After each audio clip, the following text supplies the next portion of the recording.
شاهد هذا الشاب اليمني الذي وقع أسيرا بيد الجيش الأوكراني، مع أنه ما في أي سبب مقنع يخليهم يروحوا يتجندوا مع الجيش الروسي. شاهد الفيديو للنهاية وقل لي رأيك. من أين أتيت؟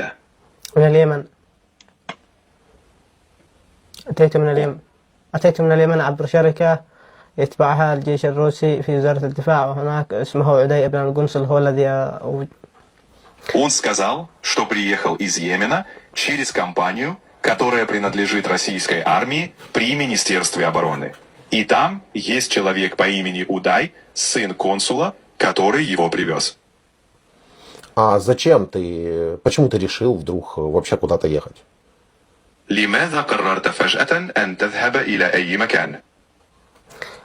فجأة صارت الظروف عندنا في اليمن وبسبب الحرب الشديدة. أنا الوحيد أصرف على أسرتي، لدي 7 أخوات، لدي أب مريض بجلطة في الدماغ وأم تعبانة في البيت.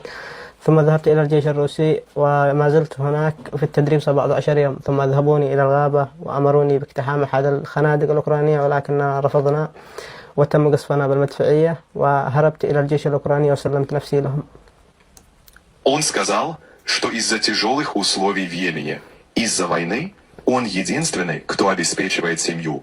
У него 7 сестер, отец с инсультом и больная мама. Он пошел в российскую армию, был там 17 дней на обучении.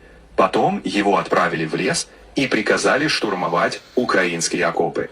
Они отказались, их обстреляли, и он сбежал к украинской армии, где сдался. Это правда. هل هذا صحيح؟ نعم.